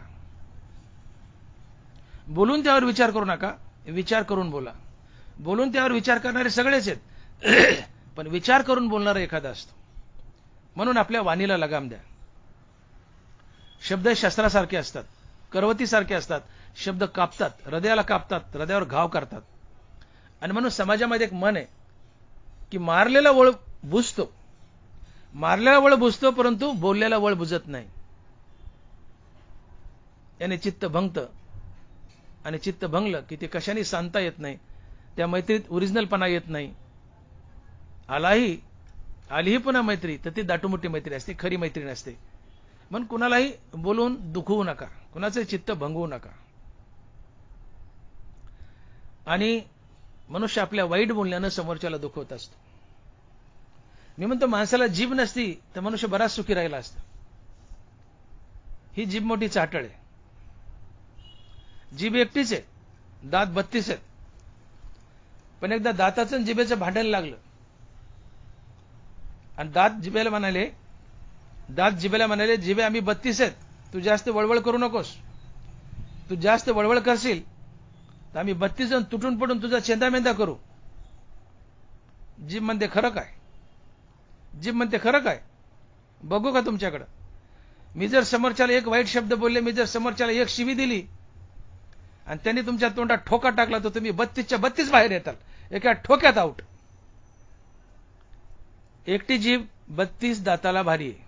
का? जिभेने तुम्ही समोरच्याला दुखवलं की वाद उभा राहिला, वाद उभा राहतो. द्रौपदी दुर्योधनाला म्हणाली, त्या राजमहालात चालताना तिथं पाणी दिसलं. पाणी होतं पण त्याला जमीन वाटली. जमीन समजून असा बनवला होता की पाणी नसताना पाणी दिसायचं, जमीन आहे तिथं पाणी दिसायचं, पाणी तिथं जमीन दिसायची. मोठा गमतीचा महल होता तो. दुर्योधनाला जमीन वाटली पण तिथं पाणी होतं आणि जमीन समजून दुर्योधनाने पाय टाकला आणि त्या पाण्यात पडला आणि द्रौपदीने ते पाहिलं आणि द्रौपदी हसली. आणि द्रौपदीने एक वाक्य वापरलं की आंधळ्याचा मुलगाही आंधळा आहे. आणि ते वाक्य दुर्योधनाने ऐकलं. दुर्योधनाच्या पायाची आग मस्तकाला गेली. काय म्हणेल द्रौपदी? आंधळ्याचा मुलगाही आंधळा आहे. तिच्या पायाची आग मस्तकाला गेली. आणि दुर्योधन म्हणाला मी तुला बघल. आणि हे प्रकरण एवढं लांबलं की द्रौपदी वस्त्रहरणाच्या वेळेस द्रौपदीला विवस्त्र करण्यापर्यंत प्रकरण गेलं. विवस्त्र करण्यापर्यंत. मग तुम्ही कुणी असा, द्रौपदी असा की कुणी असा, साधारण जीव असा, जिभेला लगाम द्या, जिभेला आवरा. जिभेने वाद उभा राहतो, जिभेने संबंध बिघडतात. आणि म्हणून वेची ते वचन जेणे राहे समाधान. प्रेमळ बोला, गोड बोला, सत्य बोला. बोलण्यानं तुमचे समाधान राहील आणि पुढच्याचं समाधान राहील असं बोला.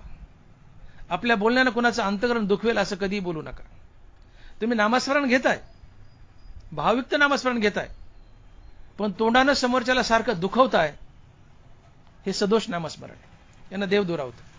म्हणून देवाचं नाव तर घ्या, पण त्या जोडीला वाणी रसाळ ठेवा, गोड ठेवा, प्रेमळ ठेवा. का पतीवर ते आले वार्धक्य जैसे. कसं बोलावं? साचे आणि मवाळ, मी तुले परिसरळ, शब्द जैसे कल्लोळ अमृताचे. ज्ञानोबा आहे का पतीवर ते आले वार्धक्य जैसे. एखादी बाई पतिव्रता आहे ती म्हातारी झालीये, आधीच पतिव्रता आहे, किती सोज्वळ असेल. आधीच पतिव्रता आणि पुन्हा त्यात म्हातारपण आले, ती किती हळुवार आणि प्रेमळ बोलेल. आलात का? या. कधी आलात? बसा, पाणी घ्या, चहा घ्या. कसे आलात? काय काम काढलं?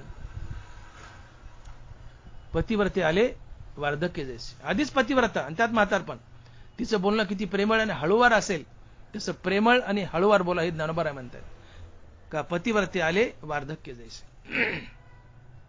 बोलणे सत्य असावं, बोलणं सत्य असावं, प्रेमळ असावं, मवाळ असावं, मोजकं असावं. असं बोलावं की ज्याने आपले समाधान राहील, पुढच्याचं समाधान राहील. आपल्या बोलण्याने कुणाचं चित्त दुखवेल असं बोलू नका. वेची ते वचन जेणे राहे समाधान. पण तो जीभ मोठी चाटळ आहे. या वाणीचे 12 दोष आहेत. ज्ञानोबांनी ज्ञानेश्वरीमध्ये वाणीचे 12 दोष सांगितलेत. आटू वेगू विंदानू, आशा शंका प्रतारणू, हे संन्यासीले अवगुणू जिया वाचा. हे वाणीचे अवगुण आहेत.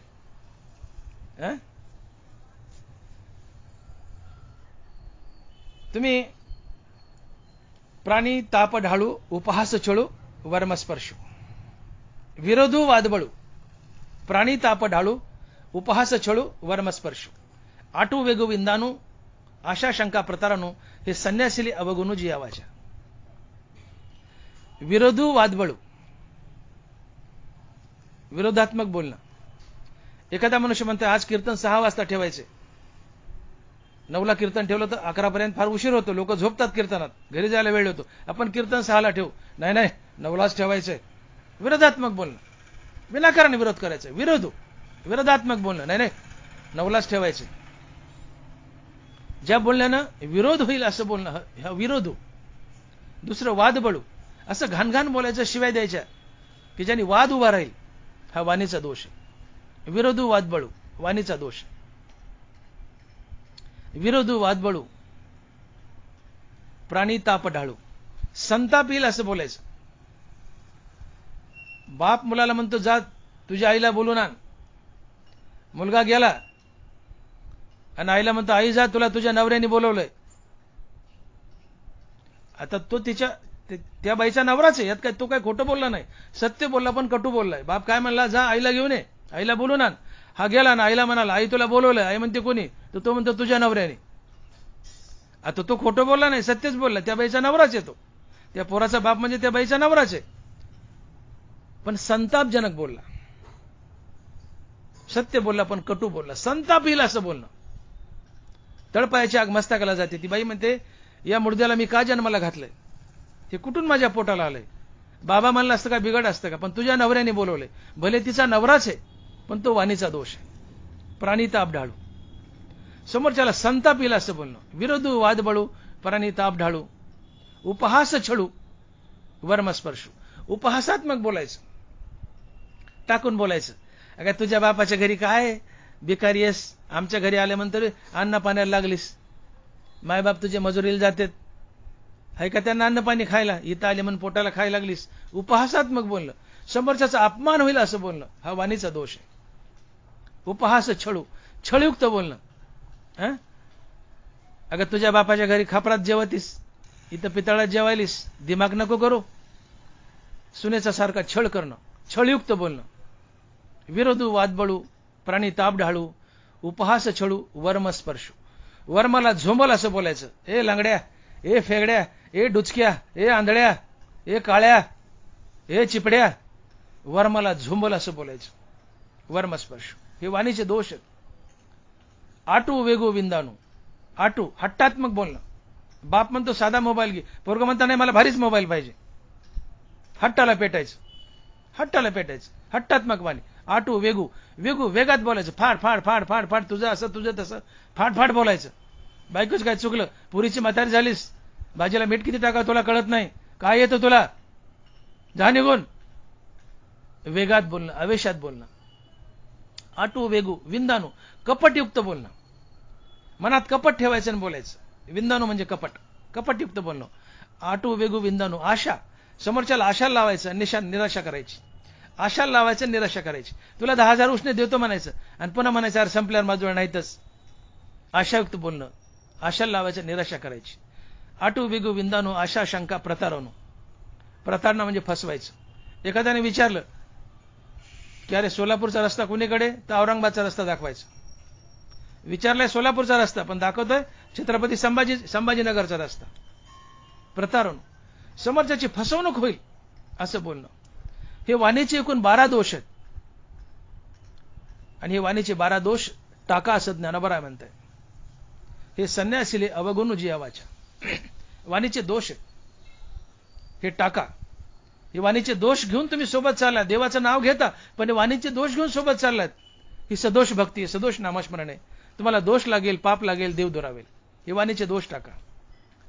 अर्थात वाणीचं शुद्धीकरण करा.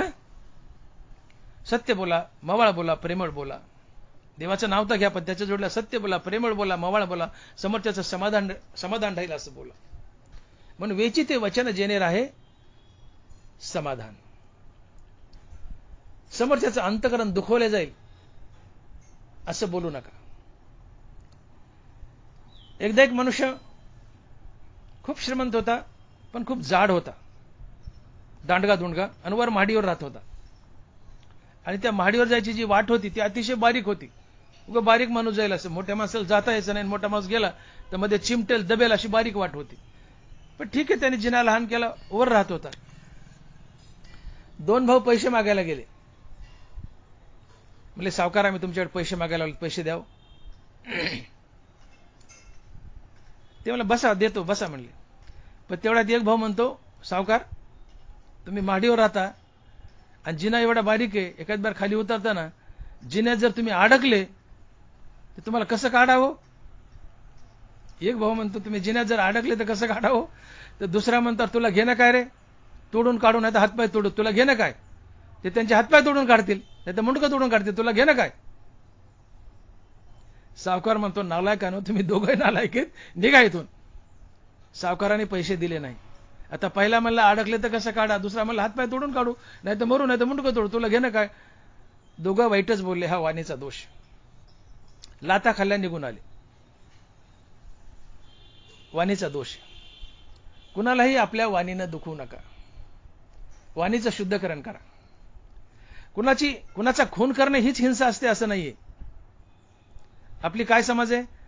आपला असा समज आहे की एखाद्याचा खून केला म्हणजे हिंसा केली. नाही नाही. कुणाला आपण शारीरिक दृष्ट्या समोरच्याचा उपयोगी न पडणं ही शारीरिक हिंसा आहे. आपण समोरच्याला हाणमार करणं ही शारीरिक हिंसा आहे. आपण आपल्या वाचेने वाईट बोलून समोरच्याला दुखवणं ही वाचिक हिंसा आहे. आपण आपल्या मनानं समोरच्याचं वाईट चिंतवणं ही मानसिक हिंसा आहे. आपल्या कुठल्याही कृतीतून आपण समोरच्याला दुखवलं ही हिंसा असते. केवळ कुणाचा खून करणे हीच हिंसा आहे असं नाही. खून करणे ही तर हिंसाच आहे, पण आपल्या शारीरिक, मानसिक आणि वाचिक कृतीतून समोरच्याला दुखवणं ही हिंसा आहे. आणि आपल्या शारीरिक, वाचिक आणि मानसिक कृतीतून समोरच्याला सुखी करणं ही अहिंसा आहे. हनुमंत दानोबा अहिंसेची व्याख्या करतायत की शरीरे वाचा मानसे जगाच्या सुखोद्देशे रहाटने ते अहिंसे रूप जाण. शरीरे वाचा मानसे जगाच्या सुखोद्देशे रहाटने ते अहिंसे रूप जाण. आपल्या शरीरानं, वाणीनं आणि मनानं अशा कृती कराव्यात की ज्यामुळे समोरच्याला सुख होईल ती अहिंसा आहे. आणि आपल्या शरीरानं, वाणीनं आणि मनानं अशा कृती केल्या की ज्यामुळे समोरच्याला दुःख झालं ती हिंसा आहे. अर्थात आपल्या वाणीनं, मनानं आणि शरीरानं समोरच्याला दुखवणं ही हिंसा असते. वाणीनं कुणाला दुखवू नका. वाणीनं दुखवलं, तुम्ही वाईट बोलले ती हिंसा असते. हिंसेने पाप लागतं, देव दुरावतो, ते नामस्मरण सदोष घडतं. आणि म्हणून वाणीची शुद्धता करा, वाणीचे दोष टाळा.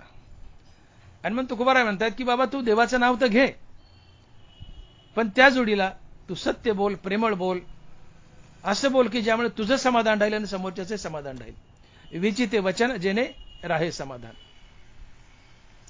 आणि मग तुकोबाराय शेवटच्या चरणात म्हणतायत की बाबा तू चित्त शुद्ध करून अर्थात वैराग्य धारण करून देवाचं नामस्मरण तर कर, तुला देव भेटेल.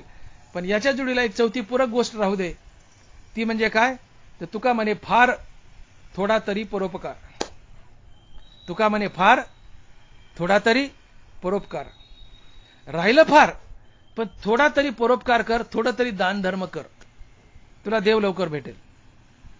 तू देवाचं नाव तर घे शुद्ध चित्तानं, पण त्याच्या जोडीला दान धर्म राहू दे, तुला देव लवकर भेटेल. तुका म्हणे फार थोडा तरी परोपकार. दान धर्म करा. हरिनाम तर घ्या, पण दान धर्म करा, देव लवकर भेटेल. का? दानानं देव आपला ऋणी होतो. तुम्ही समोरच्या गरीब माणसाला दान केलं, दरिद्री माणसाला दान केलं, तर त्याच्या हृदयातील दरिद्री नारायण तुमचा ऋणी होतो आणि त्याला तुमच्या संसारात कुठेतरी येऊन बरकत द्यावी लागते, ते ऋण फेडावं लागतं. आणि म्हणून मी म्हणलं की देवाला ऋणी करा. जगातील कोणत्याही माणसाला ऋणी केलं तुम्ही, देवाला ऋणी केलं, कारण जगातील प्रत्येक माणूस हा देव आहे.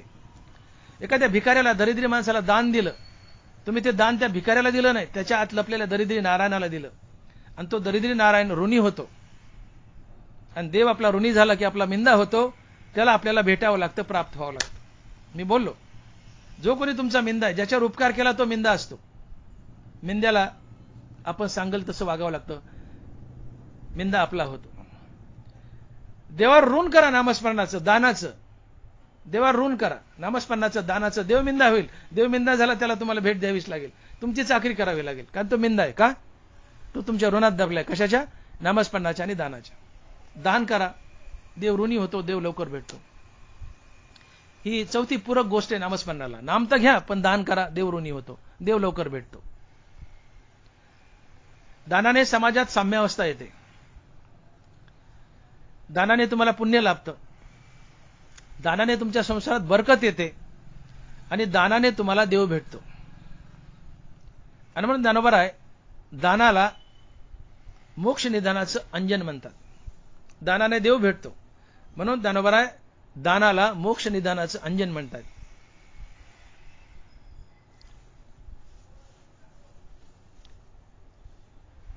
दान करताना त्याची फलश्रुती उघड उघड आम्हाला दिसत नाही म्हणून आम्हाला दानाचं महत्व वाटत नाही.